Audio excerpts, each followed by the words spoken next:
the first episode of Operation Curvy Calories. Hey guys, it's your girl Curvy Calories, and today we are going over, of course, another Q&A from our girl Amberlynn. So I did pre-watch this. I cut out quite a bit of her rambling. This video was like 30 something minutes long, so I went ahead and I cut some of it out. So hopefully, this video won't be too long, but yeah. Anyway, let's go ahead and begin this next video. Because my life currently consists of nothing. My life now is so different than it was just 2 weeks ago. Today's day 12 of this nonsense. So on Tuesday it'll be 2 weeks. Today's date is actually the 27th. If you could see there. So yeah. I fell on the 16th. So wow, I'm shocked she's actually showing us the dates. Okay, come on, girl. There is a few questions like I want to answer revolving the fall and all that stuff. I've had people ask, like, is anywhere else hurt besides your ankle, and now your leg is hurting. My toes hurt, obviously. It is the right ankle, but I landed on my left leg, like my shin area. There's a huge bruise. It's painful / numb. So yeah, the bruise is officially turned yellow though, so that is healing. It still hurts a little bit at first, like day 1, day 2, partially day 3. It burned so bad, like it was the weirdest sensation, but now it just like kind of hurts and stuff. So that is honestly the only places that I got hurt, because like I just like fell. I didn't like slide. There was no like blood or like skid marks or anything like that. I've also had people ask if my ankle was swollen or bruised. And I'm shocked that you don't have like bruises anywhere else on your body, like your side or your arms. If you fell, and I mean, okay, so if you're walking and you catch your right ankle, doop, you would think you would fall to the right instead of falling to the left.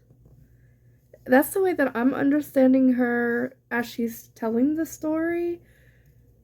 It's a lot of inconsistencies, but I mean, it's not impossible, I guess. I'm not, a professional faller or whatever it is, but yeah, let's go ahead and continue. Yes to both.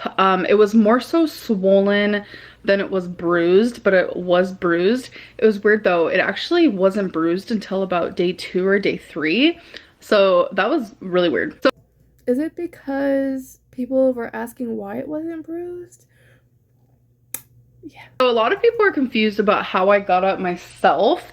And I just want to say, like, I understand that I'm high, super morbidly obese, but I can go on the floor and get up off the floor myself.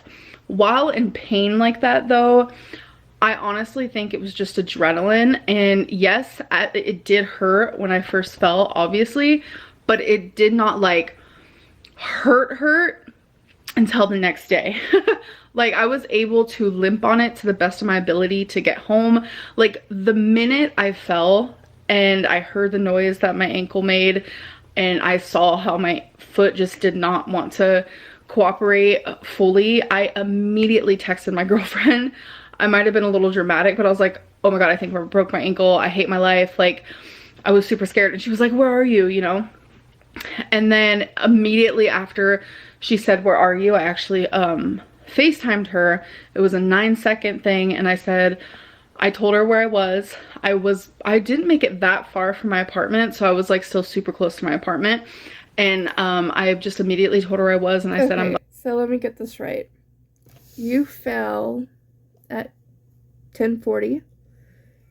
You turned your camera off at 10:40.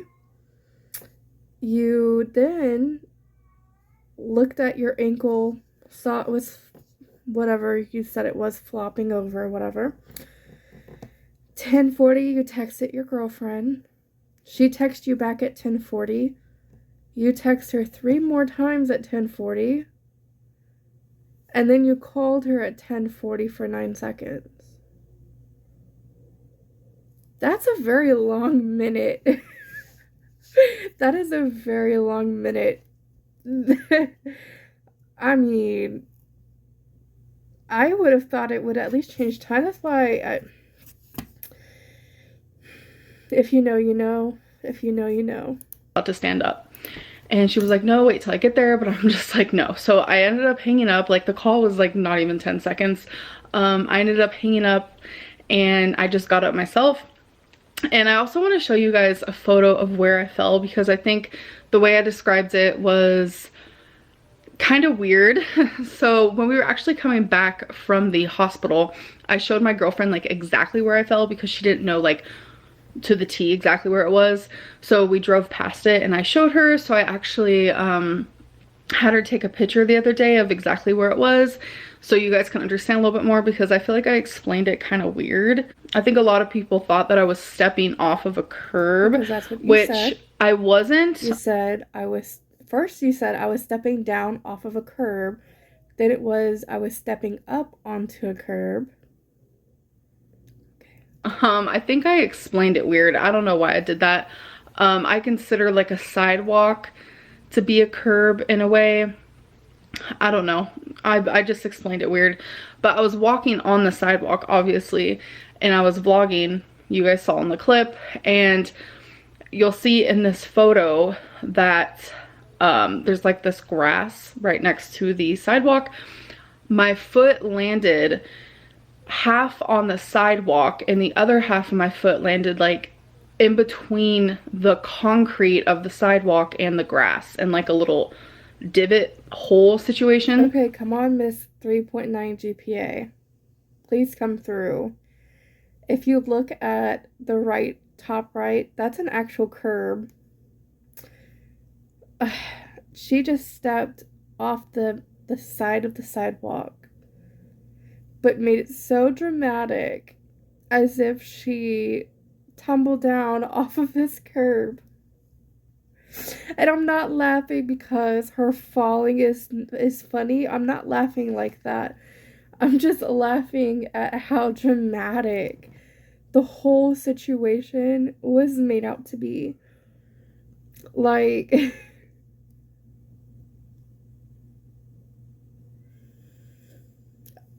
if she says one more time her weight had nothing to do with that injury, I swear, because I have done that thousands of times myself, missing the edge of the sidewalk, because ours is like that where I live too. And my ankle will roll or whatever, I'll fall, but I don't, get a sprain or anything like that.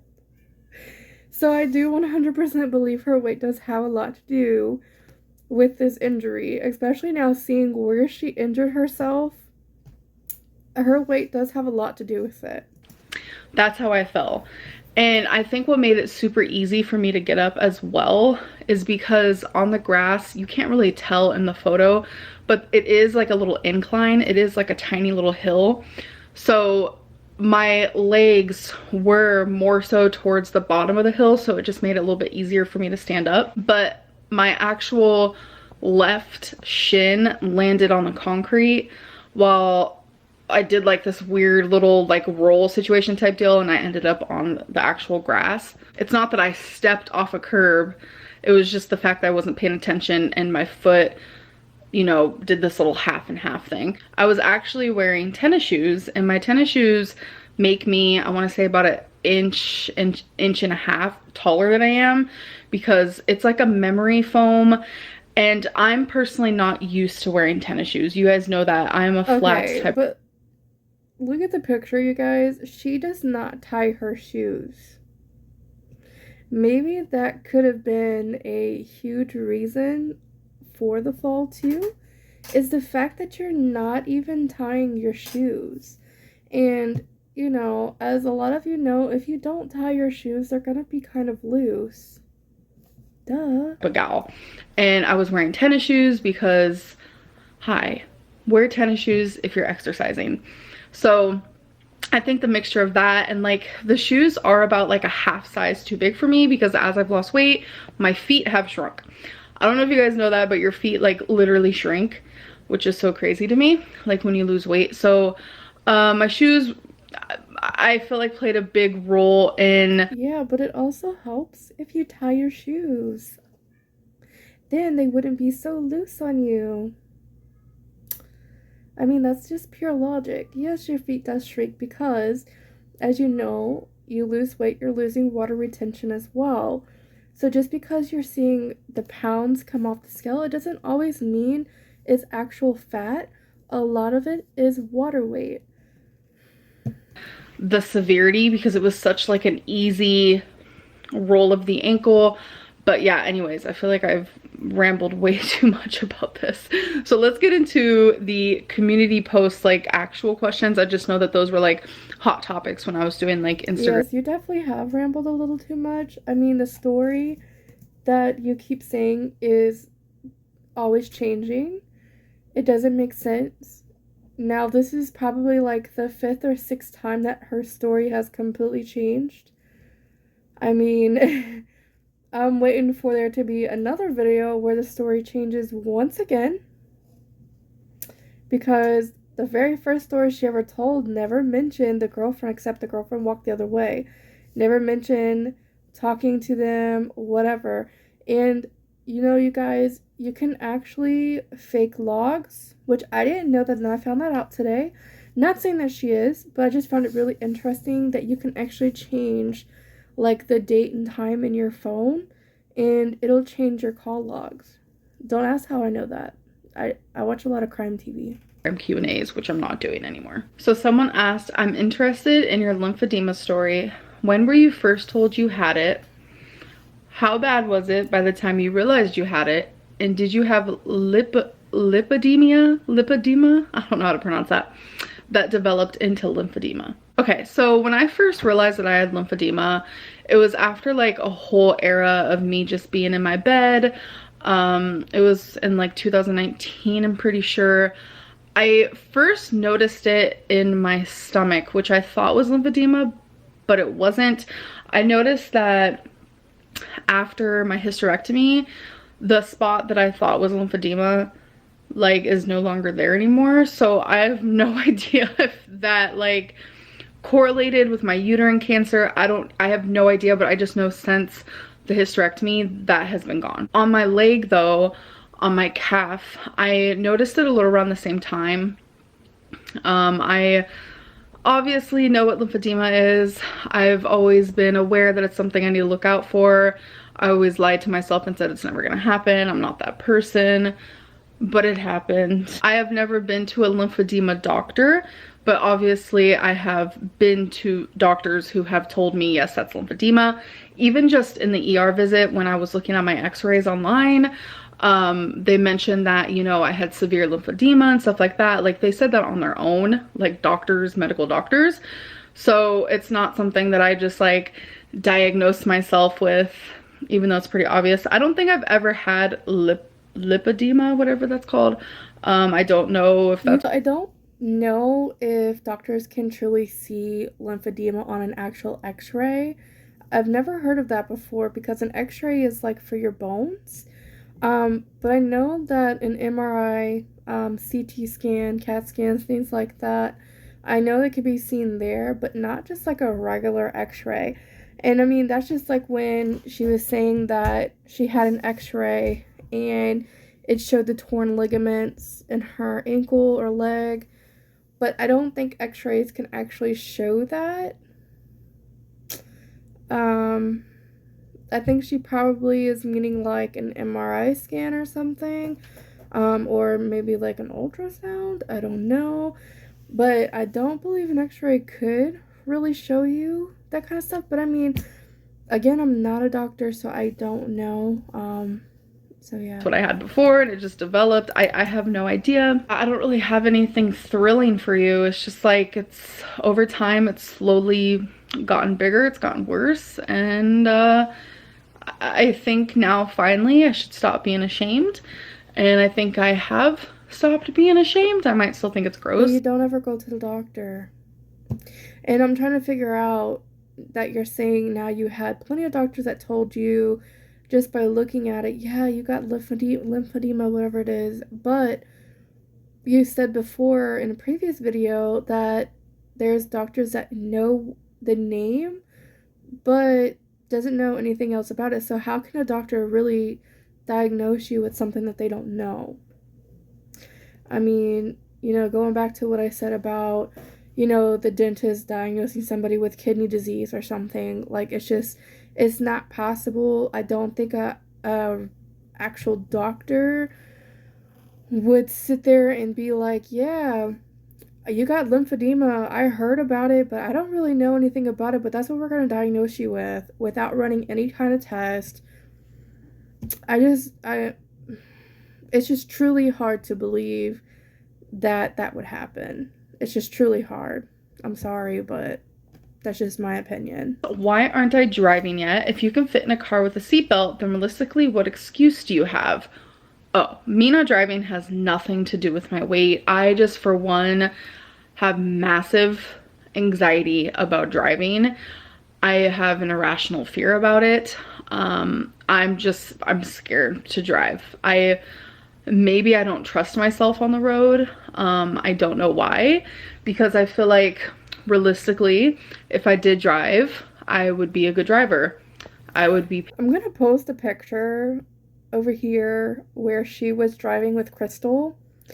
And even back then in the Crystal era, she barely fit behind the wheel. And I think that's wrong with her now, is that just like Becky and Destiny and now this new girlfriend, they tend to have smaller cars. And somebody her size could not fit behind them. I mean, even when I had gotten my car and I was around her size, I could barely fit in my own vehicle. And of course that really pushed me to lose weight, and there goes Fred again. But yeah, I think that's really the true reason. Not going to invalidate her anxieties, whatever it is, but I really think a lot of it has to do with her weight. Patient. I've never noticed myself to be like a passenger driver who is like super impatient on the road. If I'm in the car with someone and they're like driving and they're like a road rage type of person, I get like massive anxiety, so I know that wouldn't be me. Moral of the story, I'm just freaking scared. I have an irrational fear for it. It shouldn't even be considered irrational. Like, people die in car crashes all the time. You're literally sitting, when you think about it, it's really weird. Like, you are in a chair sitting in this box that moves 70 miles per hour. Like, it's weird, okay? Honestly, she has more of a chance of, passing away there at home at her weight, eating what she's eating, especially her sodium intake, than she does being, driving in a car. It's just a fear. Why do you not interact with your own fans at your own book discussion? They're talking about, because I'm doing a read along, if you guys don't know, through my community posts. This person's wondering why I don't reply to your comments. I tried to make it to where I was part of the discussion. Every day I post. We do one chapter a day. So every day I post like my thoughts, my feelings. I make sure to end the post with some questions so there's more engagement. And I figured, when you engage with your audience, you're not just, okay, let me just post my thoughts and be done. You engage with them by answering their questions. Engage with them with making a conversation, not just sharing your thoughts and be done. That's not engagement at all. That's just setting the tone for a conversation. that is my way of engaging. I'm not gonna lie. The first day I did read comments and there were a lot of bad ones, which honestly shocked me, because I was like, this is about a book. Like, it's hard for me to sit there and see so many negative comments about something that I'm thoroughly enjoying doing. So it's easier for me to block that out by not reading the comments, because it's just it's frustrating. So I make sure if I see Anything negative, I'll like pass it as fast as I can because the last couple of days I have just skimmed them. I'm still trying to figure this out. You know, I do read some of them, so it's not like I'm... But if you're reading some of them, why not respond? Why not like their comments? Why not just, you know, respond a little thing like, oh, great idea, or, you know, I agree, something to engage them further and make them feel like they're being listened to. Completely ignoring it. I just see a lot of negativity on there, and it's just like, it's frustrating because it's like, when can I ever do anything on YouTube that isn't gonna have just like tons of backlash for like absolutely no sense? Like, there's just no reason for the backlash that is happening because of a book discussions. I don't know, it's just becoming frustrating, you guys. Like, I literally can't do nothing. I can't be anywhere. I can't be like a normal person on YouTube without being attacked. I mean, honestly, I went back and I read the comments about her book post. There was really nothing negative on them. There was nothing bad about it. It was just mostly the worst thing that I was seeing was asking her, why don't you respond to us? Why don't you comment further? Why don't you add a trigger warning?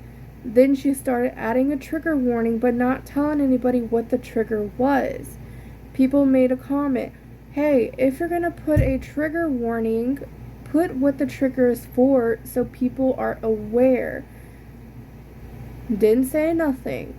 People say, well, we're writing to you to talk about this read along. Why aren't you responding? Nothing. There was nothing really bad. There was really nothing bad. I think it's just that she wanted to be able to sum up the chapter, say what her thoughts was, and be done with it, and thinking it was gonna be okay. But you're inviting your viewers to join you on this read along. If it's a read along, obviously there's going to be some kind of discussion, but you're not discussing it with the people. There was so many people that was trying to discuss it with her, to come up with great comments, ideas, thoughts. She just completely ignored them, and she wonders why people are pissed. Like, there's no ifs, ands, or buts about that, and it's just, you know, I'm finding it to be frustrating. Like, I almost gave up after the first day. I was like, is it even worth it? Like, I just feel like a lot of hobbies of mine or things that I enjoy, they get tainted. You know, I love journaling, but I have too many journals. I love Legos, but they're for children. I was enjoying the scratch art, but it's super boring. I'm doing a book club, but I'm not good at it, and I'm too lazy, and I'm probably actually not reading the book. I like to color because it adds some sort of therapeutic calmness to me, but oh wait, that's also for children. You know, I collected earrings because it was just something I enjoy, and it was a weird thing that I loved, but oh wait, now I'm a hoarder. I enjoy interacting with you guys. I've always loved receiving, giving, answering questions, so I did it on Instagram, but for some reason I was lazy and that's all I did all day, and people ruined it for me by just like constantly leaving me hate, and it was just like a vicious cycle. So that was another thing that was ruined for me. I love vlogging, but my videos are boring. I love writing poetry, but I'm a terrible writer. I like hygiene, shower routines, but I'm only trying to prove that I shower. Donating is a passion, but I'm only doing it for tax write-offs. My girlfriend makes me happy. I get giddy when I'm around her, but I'm lying just for the camera. I love organizing, but I'm just getting clutter. I had a journal sponsor, people harassed them. That ended really quickly. I love fashion and torrid, but you guys want me to either stop showing my body for the camera or hashtag leg reveal. I'm now enjoying a read along. But, oh wait, I'm not actually reading the book and I'm too lazy. Is this like her poem rewrite? Is that what that was? Okay, so one, Legos is not just for children. Legos is for all ages. They even have competitions. For two, people do it to get you upset, to get you to quit, and you allow them to do it. And that's why people will continue to do it, because they know it frustrates you, they know it'll get to you, And that's the only reason they have pleasure in doing that to people. And the sooner you realize that, the better off you're going to be. And stop giving in just because someone says, oh, Amberlynn, you're so lazy, you're not reading the book. Oh my god, you're right. Let me just quit and give you what you want. Like, that makes no sense. Everybody on YouTube has hate comments. Fat Hungry Girl does. Zachary Michael. Jordy does. I've heard it from Alex Ashok. I've heard it about, Karina Kaboom, about Kicking Geese. Everybody. Even Nikocado Avocado. Go look at his comments. I mean, even people that are just vloggers that are not even in the Amberlynn world have hate comments. Go look at TikTok. TikTok is so toxic because it's filled with so much hate. And I mean, anywhere you go, you're not going to expect people to 100% agree. You'll never find that. You just won't. You're chasing a dream. Like, I honestly, the list can go on. Like, it can go on, it can go on. No matter what I do, it is poison for me somehow. Like, I used to love wearing fake nails and I stopped because people were like, oh, it changed her personality. Like, what? It really did, though. It really did, and super unhygienic. And honestly, I don't even know how she would keep herself clean, let alone her nails. There's just no way. There's no way. Things get tainted. Like, I like literally hold my feelings on my sleeve. My heart is on my sleeve. I'm sensitive. I feel every emotion super strongly. That's just something about me that I think I actually hate. Like, I would rather not. I feel sadness, like it's just gripping at my heart. And like, just, I feel it in my freaking chest. I feel pain, physical pain when I feel emotional pain.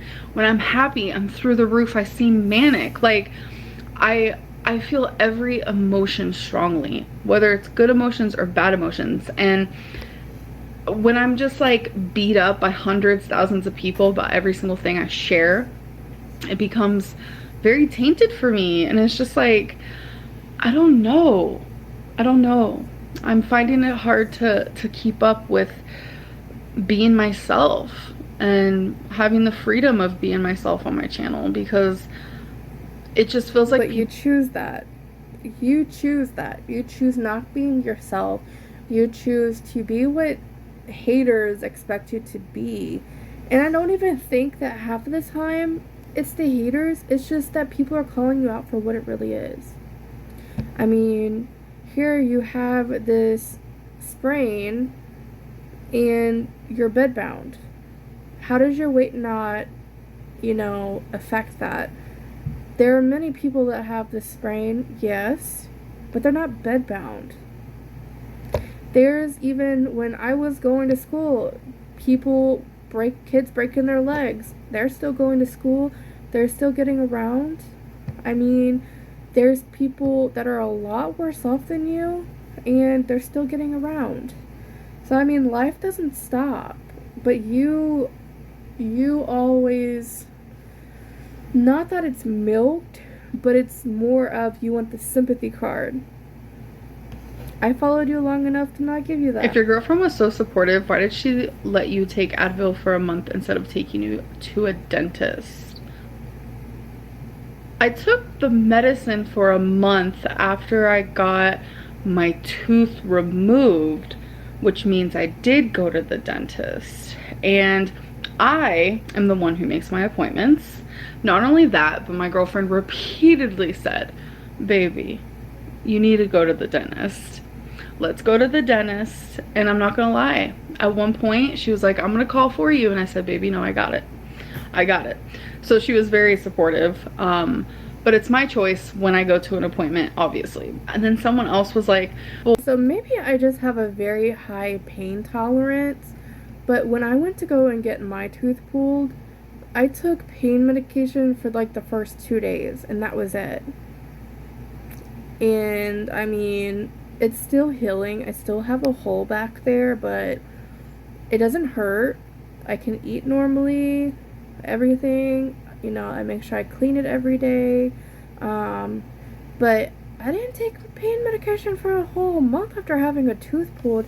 Even my top tooth, I wasn't like that. I took like pain medicine for like the first 3 days for that one, and you know, antibiotic, and called it a day.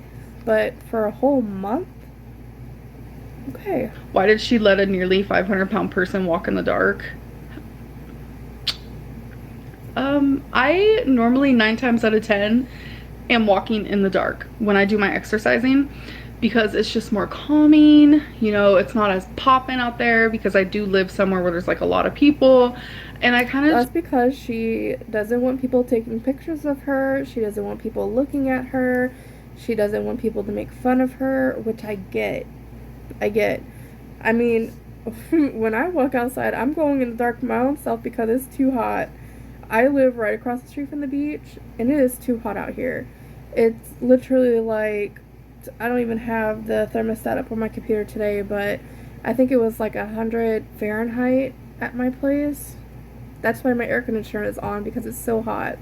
And still, I think it's like 90 degrees, and my house does not have central AC, which I hate. I so hate. Well, it's an apartment. But hopefully I will be switching apartments soon. So, but yeah, I I wouldn't want people looking at me either. So I get it. I definitely get it. just like, I don't know, I'm very much like a nighttime person. I'm a night owl. So you guys, I'm not like disabled. I am healing currently, but before all this, I wasn't disabled. I wasn't incapable. You guys saw the drastic changes that I made.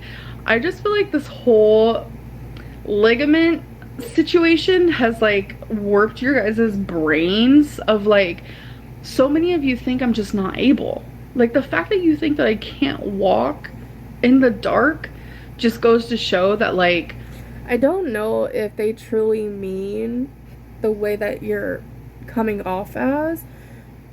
Maybe, I mean, they could be coming off that way, but for me, I would think more of, why is she letting you walk out alone by yourself in the dark? I mean, you know, in case something happens, you just never know about neighborhoods. Yeah, you could have the best neighborhood, it could be a gated community. It doesn't matter. Anybody can slip through gates. You can get robbed. I think that's just what their meaning is. Why would she let you walk alone? It's just dangerous for anybody. You know, even my husband doesn't like when I do it, and so I walk inside now. But I mean, I think it's more like a safety issue, because I think if the girlfriend was there and was walking with you, you probably wouldn't have felt like that. You probably wouldn't have to get up on your own, etc., etc. I mean, but that's our girl. I want to be myself, but it's so hard. And then when I try to be myself, people still assume just the craziest things. Like, I'm a 30-year-old woman. Actually, I'm 31. I forgot how old I was a couple months ago, by the way. I literally was like, how old am I? But I'm a 31-year-old woman who is perfectly capable. Anyways, yes, she's supportive. Why was your response to someone saying you should protect your mental health by not watching reaction channels just, I make them mad too? Shouldn't you be asking them instead of like actually addressing why you subject yourself to shit that obviously damages you? Why do you deflect everything? So I actually watched 2 to 3, sometimes 3. There is a third one that I sometimes watch, reaction channels, and that's it. And I've mentioned them repeatedly. None of these reaction channels that I watch actually damages me at all.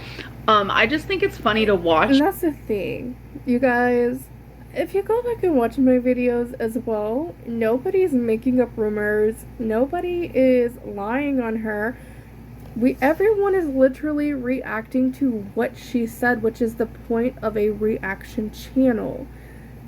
Like I said, like Karina Kaboom, Zachary Michael, Alexa Shuck, you know, go watch them, because they're just talking about what she literally just said. Even myself, I don't sit here and make up random stuff. I mean, I'm not even pressed like that about her.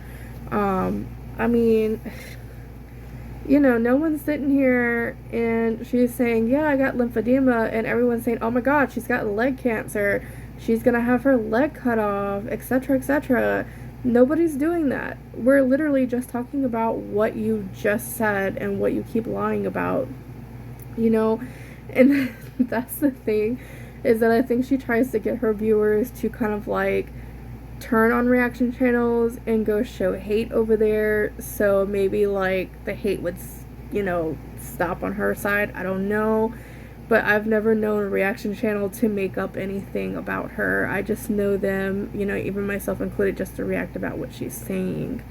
But I mean, I definitely agree with the comment. If it's something that is triggering for her, or it messes with her mental state because people catch her in a lie, or they don't fully agree with what she's saying, then she probably really should stop watching reaction channels. Kind of still agree with what I said before, There is a certain reaction channel out there who complains about literally everything that I say. It's always negative, and if it is something positive, they're just like, oh, kudos to you. Okay, so tell me more. Why kudos to me? And see here, she is looking for a sense of validation, a sense of achievement. She's wanting people to sit there and say, yeah, you're doing great. You're doing so great on your weight loss channel by gaining all this weight. You're doing great by, instead of working on your mobility while you're having an injury, you'd rather be bedbound. Or while you're supposedly on a diet, you're doing takeout. Yeah, kudos to you for doing the wrong things. And that's what she looks for. She looks for this appreciation, for this validation. She just looks into, all the wrong things. And that's what she's really waiting for people to do for her, which is why a lot of her babies are super toxic, because it's like, oh yeah, I gained 5 pounds. Oh, well, that's amazing. Congrats, it wasn't 10 pounds. Wow, and it's just, that's what she's looking for. Is she just wants people to be an acknowledgement, acknowledging her. And that's what she's wanting.